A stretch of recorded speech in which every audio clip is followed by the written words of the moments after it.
Hi, everyone. My name is Mia Armstrong Lopez. I'm a managing editor at ASU Media Enterprise and one of the editors behind the Future Tense fiction series, which you can read in Issues in Science and Technology. And I'm really excited to be joined today by Scott Sherman. Scott is an Emmy, Peabody, and WGA award-winning television writer, filmmaker, and author who currently writes for The Daily Show. And Scott is also the author of A Healing at the Triple B Trophy Lodge, which is December's Future Tense fiction story.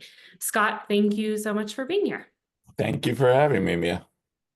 So to start, why don't you just tell us in one sentence or maximum two sentences what A Healing at the Triple B Trophy Lodge is about? Sure. It's a story about call him a thought leader, who has developed an interactive biotech approach called kill therapy, which allows people to essentially cure their mental health issues by hunting and killing the source of any trauma that might be in their past. And the story takes place over about a week, when a reporter comes to do a story about the lodge and the hunting grounds he runs for patients.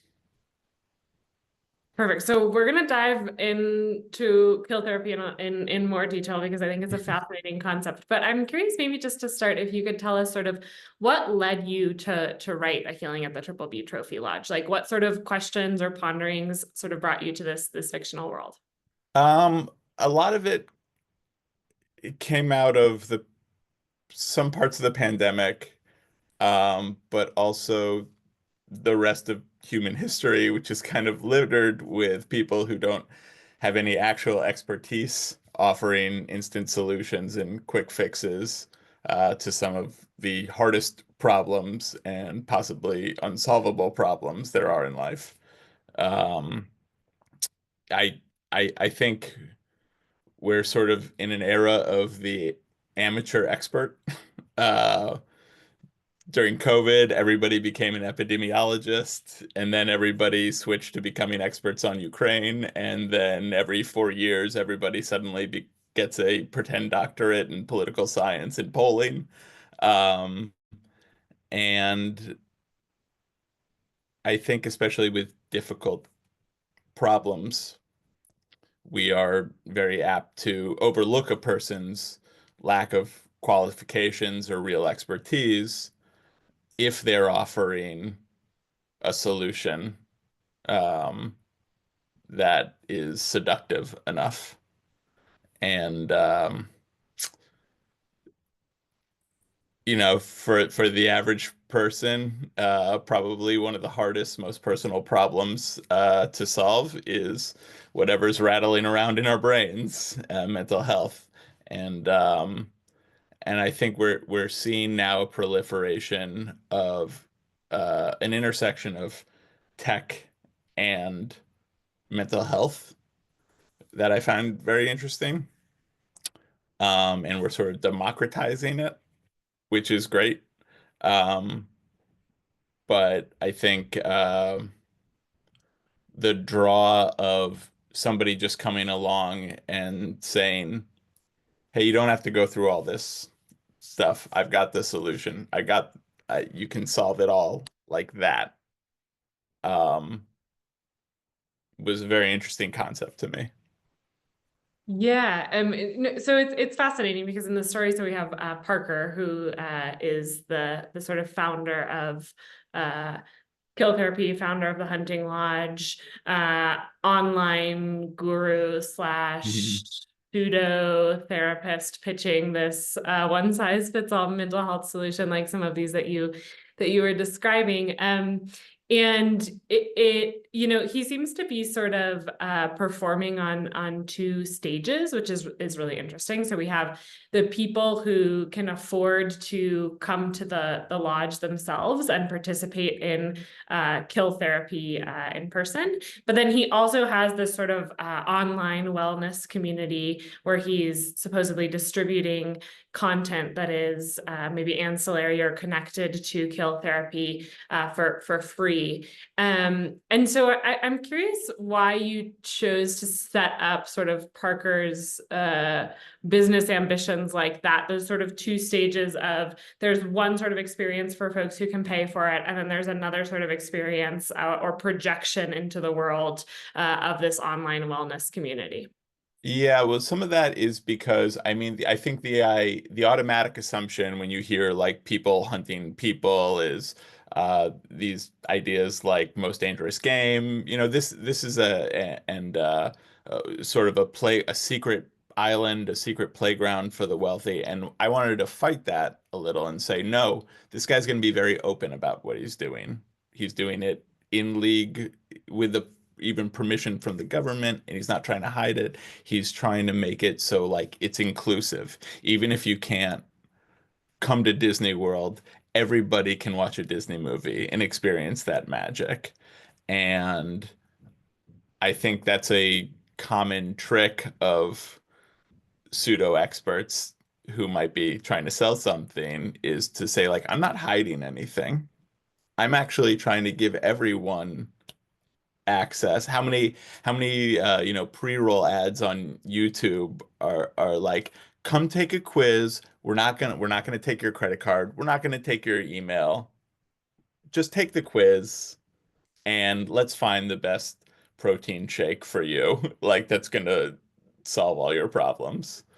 Um, so yeah, I think that was the main thrust of it is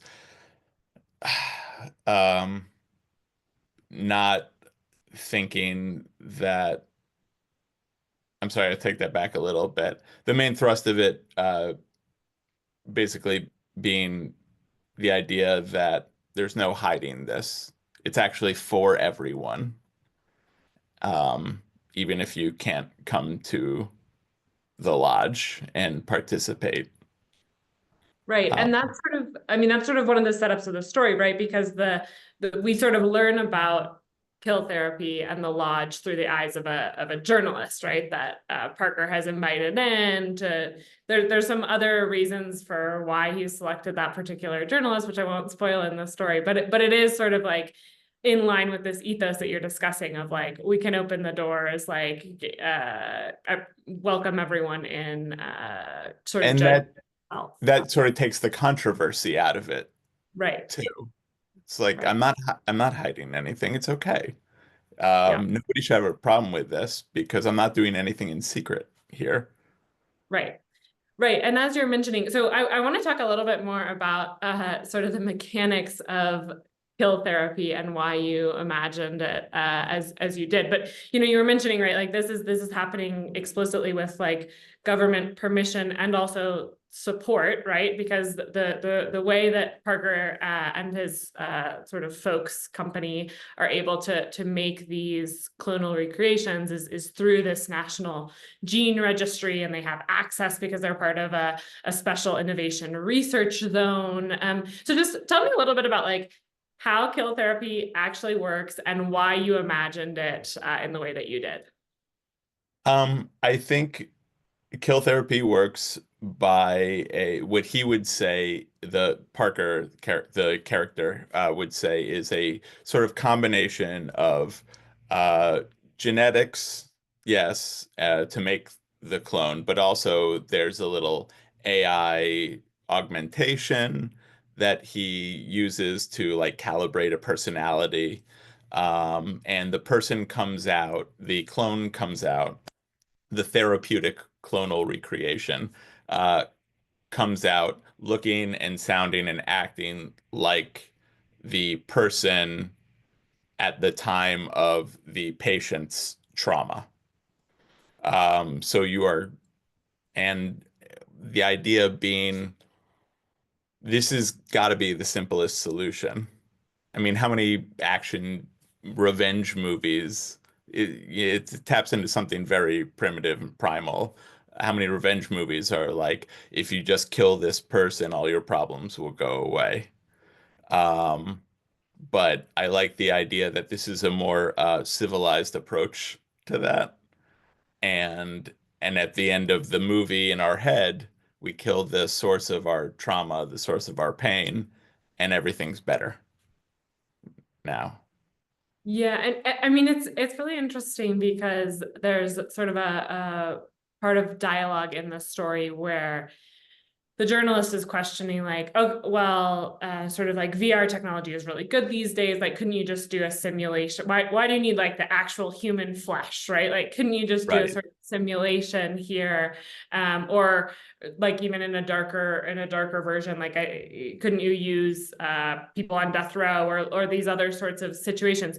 But what did you like? How did you think about the relationship between the clone and the actual human that had was in theory responsible for the trauma that the patient and the kill therapy was trying to resolve? Yeah, I mean, I think part of this is he has this line like, what a low opinion of humanity to think we couldn't tell the difference about whether we're killing the actual person or a recreation or a VR representation. Um, I think I can see with the advancement of tech, there being sort of uh, a whipsaw effect where actually the premium experience is low tech, is visceral, is completely sensory. It's the real. Like the real will become so valued because of the ubiquity of VR and artificial artificial intelligence, artificial reality, all of these things where um, where in the end the real handmade feel is what's really going to do it for you. That's what's really going to tap into your humanity. So that's why kill therapy works because it's not fake. Yeah, yeah, that makes sense. And it's interesting because throughout the course of the story, we sort of follow the journey of the journalist who has come in to sort of do the profile of kill therapy and specifically of the sort of lodge setup. And she starts like very, very skeptical of kill therapy. And then she sort of has like a bit of an evolution or an opening up, especially when she sort of goes out on a hunt to follow someone who is participating in kill therapy, who is essentially like avenging the death of his son, who died of an overdose, and so sort of engaging with the doctor who the patient attributes as responsible to that particular tragedy.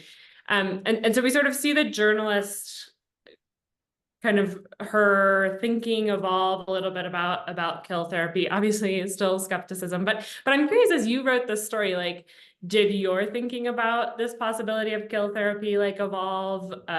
Would you participate in kill Yeah, therapy? I'm totally pro now. We should totally be hunting other people.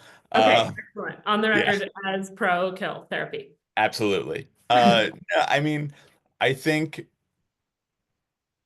what's what's been kind of funny is I've had a few just trusted readers look at drafts, um, and completely independently, almost all of them in their responses have told me like jokingly, like, here's who I'd kill. Um, and I think I think there's something really seductive about the idea that you could just wipe away your problems, your mental health problems with a physical action or with an instant cure and not and the father who you talked about in the story had been doing therapy for decades. Um, but he just got tired of it and he's just like, I just want a solution. I just want this to go away. Um, and I think it's okay to think maybe there's something to that. It's